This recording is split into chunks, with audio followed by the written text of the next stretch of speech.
خبر شامل کرتے ہیں پتوکی سے ہمارے نمائندے عمران مافی کی رپورٹ کے مطابق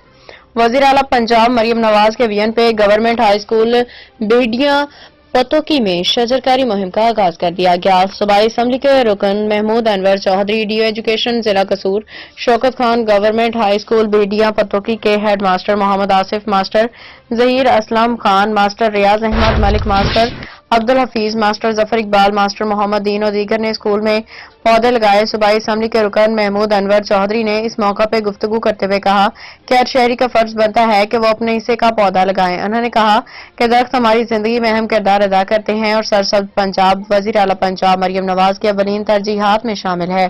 لہٰذا ہم سب کا فرض ہے کہ شجرکاری مہم میں بھرپور حصہ لے کے زیادہ سے زیادہ پودے لگائیں۔